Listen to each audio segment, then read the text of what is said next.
You mean why I die before them?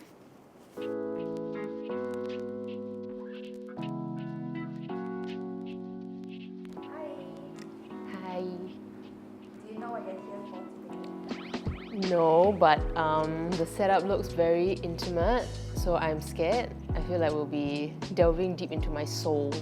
Obviously, I know what is happening for this shoot because I literally carousel this table for this shoot. So today you'll be writing a will. Huh? Like the I gonna die that kind? Well, I've actually never ever thought about my own death. Maybe because take for granted that we are so young. I'm gonna not put too much emotion like wah. I guess I start with my husband. I just got married 2 months ago, so No. I only wrote dear and I already want to cry. I always see this on TV. Like, if you're reading this, it must have been an accident or like I'm dead or something. Kind of sad to say, I don't have much to my name at the moment. Like I don't have property, I don't have descendants. Guess probably just the money in the bank that's stewing away. I wouldn't want to let that go to waste. I actually know what I have in terms of assets. There have been some agreements or something like I signed some form of some sort, leaving how much to whoever lah. So I definitely know. In terms of assets, I don't think I have that much, but I have some personal savings that I would like to give my husband and my daughter, my family. That's about it that I have that I would like to pass on. I'm gonna wail. Let me not even think about it. Later I will not be able to say it out loud, so I will mumble rap it. No. Wow, this one feels like I'm writing a compo. Giving me O-level PTSD. Dear Nabil, Rhea, and my family, if you are reading this, it means that my time on this earth has come to an end. Dear Lao Gong. Aiyo, so sad. It is a pity that we didn't get to spend more time together. Kind of a waste of money that we got married then I so fast die. Thank you for showing me true love during my time on earth. Dear loved ones, if you're reading this, I'm dead. Obviously, not a millionaire, but I have been secretly saving with y'all in mind. And here is what I have for each group or each person. To my mom, I leave 80% of whatever I have just because I want to keep that promise to you of buying you your dream house. To you, my precious husband, I will not be leaving you much because you are richer than me, bracket sugar daddy. Instead, I will leave my savings behind for Lulu so that she can care for Papa and Mama who are getting on in age. You mean why I die before them? To my sister, I give you 20%. Like I said, you already got a husband, you're already rich. It might not be a lot, but I hope it helps you with starting your future. I know we always talk about money. Sometimes, we hope that mom is just like pretending we are poor. We hope that there's a random relative that suddenly like give us the money, and I guess I am that random relative because the secret money is here. The secret money that I won't be able to spend with you, but I hope you use it for the travels that we have talked about, the dreams that we have discussed very in-depthly as children. Go and learn new skills and just experience life. I want to live vicariously through you. Yeah. So you better make it a happy life. While I'm currently childless, in the event that Ruby and Ryan already exist when I die, I would trust Heng Soon to take full custody of them and be the best father ever. Better don't anyhow go and marry some rando. I won't allow it. I was diagnosed with cancer, so I have planned a lot of this in that span of time where I thought I was gonna die. So I had a lot of things planned. In terms of children, I don't think I will have children because I don't think I can have children. If we do have a pet again, obviously it's gonna be with my mom. just because aside from me, I feel like she'll be very lonely. I am mostly at home and I'm the one who disturb her. I think that she needs someone to be there so that she will keep sane. To my loved ones, please do not cry too much and be sad for too long after my passing. Which is I know it's very difficult because at my grandmother's funeral, we were crying until we almost suffocated. But the funeral director actually said that when you don't cry so much, it's better for the departed because otherwise they will seputar, go on to reincarnate and stuff. Rhea, my baby girl, please don't ever forget how much Mommy loves you. Although I'll never be able to kiss, hug and smell you again. Never forget that my love for you is never ending. Give Daddy the tightest hug because he needs it as much as you. Don't be afraid to cry. Cry with Daddy and all the people in our family who love you. You'll feel better after that. Daddy's love for you is truly endless. From the time you were in Mommy's womb, Daddy's love for you has never wavered. He will always be there for you and be your number one supporter no matter what. If I can see my loved ones from heaven, hopefully not hell, I will be very sad to see them crying. Instead, please celebrate the life I have lived and reminisce our sweet memories fondly. Don't forget to play my Spotify playlist. I'll send you a link. Oh, I also hope they pick a really nice picture of me for the funeral plaque. Yeah. I also have a special instruction for you. Please delete my browsing and search history. Don't let Mommy see it. There's also a thing in the cupboard. Second row. Please throw it away. It's a bunch of CDs that should not see the light of day. The key is behind Xiao Small's ashes. Now, after this video, I have to change the hiding spot, so I will text you the thing. Please continue to spend time with each other and love one another. Oh, I cannot even finish one full sentence.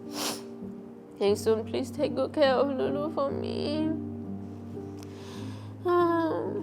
Okay, Papa and Mama, please dote on the son you gained in Heng Soon. And I know that Heng Soon will be very blessed to have gained a little sister and 2 new parents. And may everyone come together to raise Ruby and Ryan up as kind, caring, intelligent, healthy, and well-behaved individuals. I won't have them turn out to be brats. To the rest of my family, we will all be reunited one day, and until then, keep the memory of me alive, even if it gets tough. I love each and every one of you. We had the most amazing time together, and please help Nabil show Rhea the most beautiful, warm world surrounded by the most warm and loving family. I love you all, and I will be in your lives watching from above. My parting words to the loved ones I am blessed to have around me are: take care of yourselves. Thank you for all the love, acceptance, support, and joy you have given me throughout the years. You made my life worth living, and you are the reason why it will be so hard to say goodbye. And then this is a quote that I really, really like, that I found on Grief Talk. Grief is the price we pay for love. And I think it's so true, because the fact that you feel so strongly when someone passes away just goes to show how much you love them. So this is my last wish. Mother, Mommy, please cremate me. I know that you don't like the cremation thing. You want me to put in the family plot. I don't want. That one very boring. I want to go around. So my last wish is to be cremated, and then my ashes combined with Xiao Small's ashes, and then make into a diamond or multiple diamonds, so that with all the money and riches that I give you all, go and travel so that I can see it through the various reflections of the diamond? I think after writing the will, I definitely appreciate life more. Day to day, we take it for granted that we always will have the best life, the longest life, the healthiest life without much struggle. Like, that's just the optimistic way of looking at things. But when you actually sit down and have to write a will and actually plan for your death, it does put things into perspective and reminds us of how truly blessed we are. This practice kind of pushes you to live life with your loved ones. Just putting all this down also like pushes me to put everything in place. I feel like when someone passes away, it should be a celebration of the life they have lived and not get ugly and messy, fighting about like, oh, I want their stuff, like I have a closer bond with them, like I deserve more things. I think people should just get this out of the way so that when you pass on, it can be a peaceful, harmonious celebration of your life. A lot of people of the older generation always think that writing wills is very pantang. It's like why you write about your death. It's like wishing upon it for yourself, you know?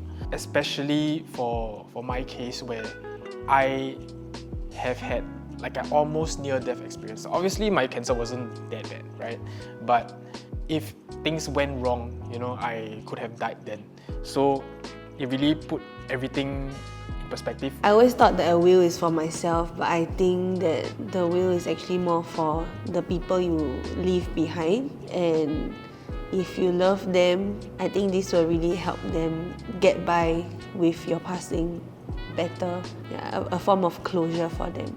I actually wish every person who has passed on that was dear to me, I wish they would have left the will so that we could actually have their final thoughts and know how much they would want us to carry on with our lives. Writing a will is not as simple as just writing on paper. Today we have a very special guest, Patrick from Fortis Wills. He is a lawyer, and I mean, you look like a lawyer. Oh, thank you. What are actually the stuff that constitutes a will? So will can cover many things. In terms of assets, right, it can cover what we call the real estate, properties like HDB, condo, or even like, office, and movable assets like cash, insurance policy, shares, personal jewelries. But there are a few things that the will cannot cover, like your CPF money. I know what will is, like basically your instruction on how to split, right? But what is LPA? Lasting power of attorney, which is also a legal document, which comes in before death. So imagine the spectrum, right? So will come in after death, LPA comes in before death.